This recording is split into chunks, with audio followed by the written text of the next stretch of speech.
Hello students, अब हम बात करते हैं इनोलेट केमिस्ट्री की।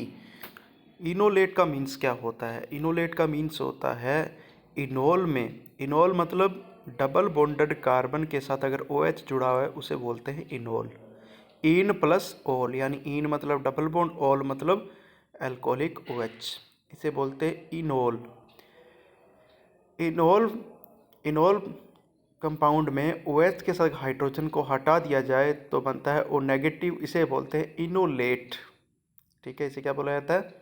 इनोलेट। तो इनोल बनता कैसे है? देखो, इनोल टोटोमेराइजेशन से बनता है, कीटो फॉर्म से। तो जहाँ भी कीटो है उसमें अल्फा हाइड्रोजन जो होता है, अल्फा कार्बन पे जो हाइड्रोजन होता है वो टोटोमेराइज होकर क्या बना सकता है? इनोल बना सकता है। तो इस प्रकार कीटो और इनोल दो फॉर्म्स होती हैं। कीटो फॉर्म्स होती है इलेक्ट्रोफिलिक होती है, क्योंकि उसमें क्या होता है? कार्बोनाइल होता है। कार्बोनाइल कार्बन इलेक्ट्रोफिलिक होता है, तो इसे हम बोलते हैं इलेक्ट्रोफिलिक। ठीक है। और इनोल में क्या होता है? डबल बॉन्डेड और OH, मोर इलेक्ट्रॉन डेंसिटी है, पाई बॉन्डेड भी है और ऑक्सीजन के ऊपर लोन पेयर भी है, तो इसे हम क्या बोलेंगे? इसकी न्यूक्लियोफिलिक फॉर्म। ठीक है। दोनों में स्टेबल कौन सी होती है? कीटो मोर स्टेबल होती है, इनोल लेस स्टेबल होती है। कीटो मोर स्टेबल क्यों होती है?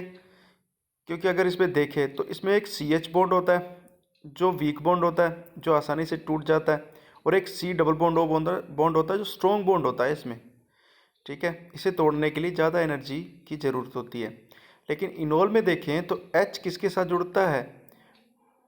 H OH के साथ बॉन्ड फॉर्मेशन कर रहा है, जबकि OH में ऑक्सीजन की इलेक्ट्रोनेगेटिविटी थोड़ी ज़्यादा होती है। ठीक है। और इसी प्रकार एक होता है C double bond C bond, और C double bond C bond क्या होता है? एक वीक बॉन्ड होता है। तो इसके बॉन्ड फॉर्मेशन के दौरान जो एनर्जी रिलीज होती है वो 1160 किलो जूल पर मोल होती है, जबकि इसमें कितनी होती है? 1180 किलो जूल पर मोल। इसी प्रकार अब एनर्जी का देखें तो कीटो की एनर्जी क्या हो रही है? पोटेंशियल एनर्जी कम है, इसलिए मोर स्टेबल है, जबकि इनोल की पोटेंशियल एनर्जी ज़्यादा होती है। अब हम देखते हैं कि इनोल और इनोलेट आयन फॉर्मेशन कैसे होता है इनका। देखो, इनोल्स का मतलब होता है डबल बॉन्डेड कार्बन पे OH, और इनोलेट का मतलब होता है डबल बॉन्डेड कार्बन के ऑक्सीजन पे H को हटा दें तो बनता है माइनस। ठीक है, इनोल और इनोलेट। इन दोनों में स्ट्रॉन्ग न्यूक्लियोफाइल कौन है? इनोलेट स्ट्रॉन्ग न्यूक्लियोफाइल होता है, क्योंकि इसमें नेगेटिव चार्ज स्पीसीज है, तो नेगेटिव चार्ज स्पीसीज ऑलरेडी ज़्यादा न्यूक्लियोफिलिक होता है। तो अब ये इनोल और इनोलेट, इनको हम बना सकते हैं। इनका मीडियम कैसा है? एक तो एसिडिक मीडियम में इनोलाइजेशन करवा के हम इनको बना सकते हैं, और एक बेसिक मीडियम में। तो एसिडिक मीडियम में कैसे बनाते हैं? मान लो कीटोन, इसको एसिडिक मीडियम दे दिया जाए तो सबसे पहले H+ किस पे अटैक करता है? लोन पेयर ऑक्सीजन पे अटैक करता है, इससे ऑक्सीजन पॉजिटिव चार्ज हो जाता है। पॉजिटिव चार्ज ऑक्सीजन क्या करता है? कार्बन ऑक्सीजन के पाई बॉन्ड इलेक्ट्रॉन डेंसिटी को खींच लेगा, कार्बन पे पॉजिटिव चार्ज आ जाएगा, और पॉजिटिव चार्ज कार्बन क्या करेगा? पास वाले कार्बन के ऊपर जो हाइड्रोजन है उनसे इलेक्ट्रॉन को ले लेता है और H+ के रूप में बाहर कर देता है। इस प्रकार कार्बन कार्बन के बीच डबल बॉन्ड बन जाता है और ऑक्सीजन OH में कन्वर्ट हो जाता है एसिडिक मीडियम में। इस प्रकार बनती है इनोल। इसी प्रकार साइक्लिक कंपाउंड हम कर सकते हैं। ठीक है, इस प्रकार हम इनोलाइजेशन एसिडिक मीडियम में करवा सकते हैं।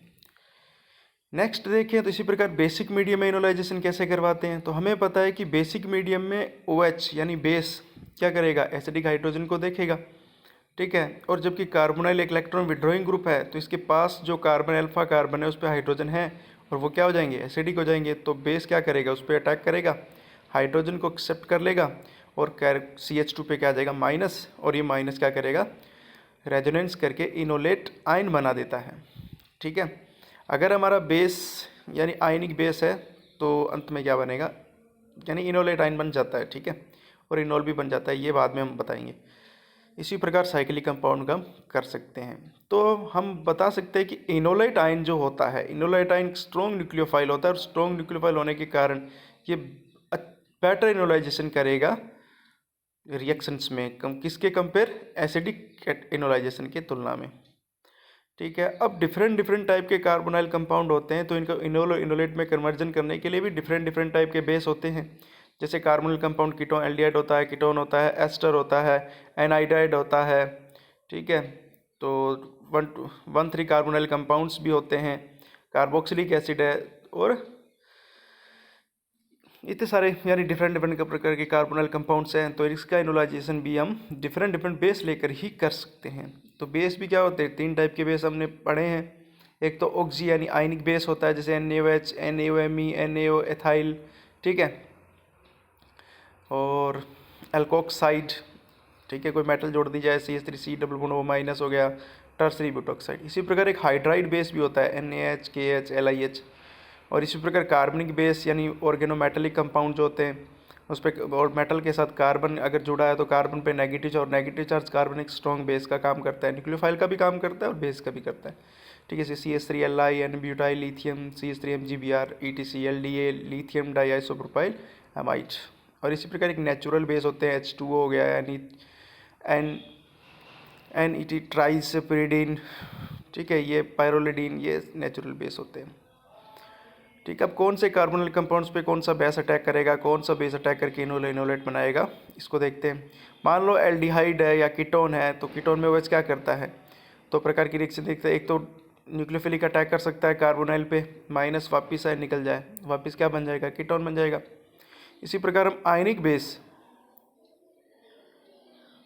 बेस आफ्टर प्रोटोनेशन, और हमें क्या देगा, बैक H+ दे देगा, इनोलेट बनाएगा। यानी कह सकते हैं कि आयनिक बेस की प्रेजेंस में पार्शियली इनोलाइजेशन होगा, कंप्लीट इनोलाइजेशन नहीं होगा, पार्शियली इनोलाइजेशन होगा।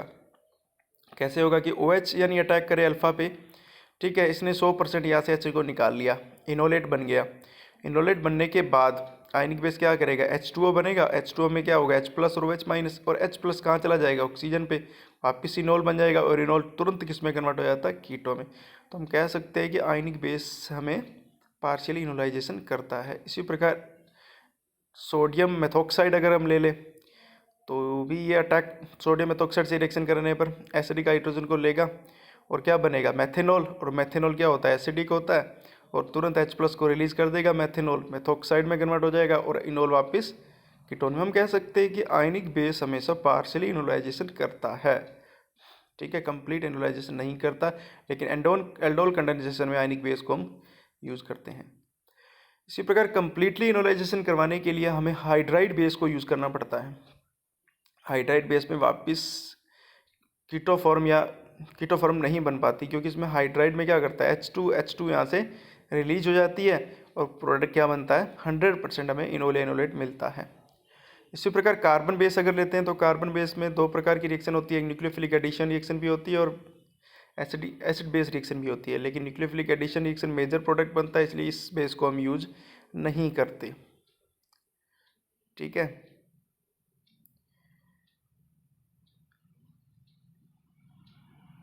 इसी प्रकार अगर एस्टर ले लिया जाए तो एस्टर में अगर OH- लेते हैं तो OH- न्यूक्लियोफिलिक अटैक करता है, एसिड बना लेता है, ठीक है। मेथॉक्साइड लेते हैं, वो भी न्यूक्लियोफिलिक अटैक करके ट्रांस एस्टरीफिकेशन कर देता है, ठीक है। अगर OH-CH3 की अल्फा कार्बन पे अटैक करता है तो पार्शियली इनोलेट फॉर्मेशन होता है, वापस किस में कन्वर्ट हो जाता है, कि उसकी वापस उसी फॉर्म में कीटो फॉर्म में कन्वर्ट हो जाता है, ठीक है। और अगर सोडियम हाइड्राइड लेते हैं तो कंप्लीट इनोलाइजेशन होता है।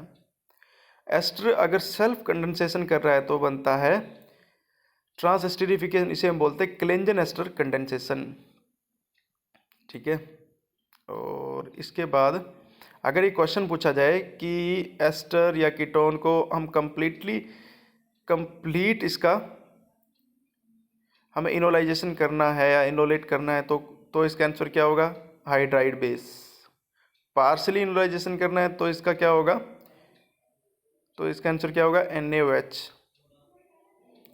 ठीक है। और अगर लिविंग ग्रुप फिनाइल है और बेस में भी क्या दिया हुआ है, फिनाइल, तो हम क्या ऑप्शन टिक करेंगे, NaO फिनाइल।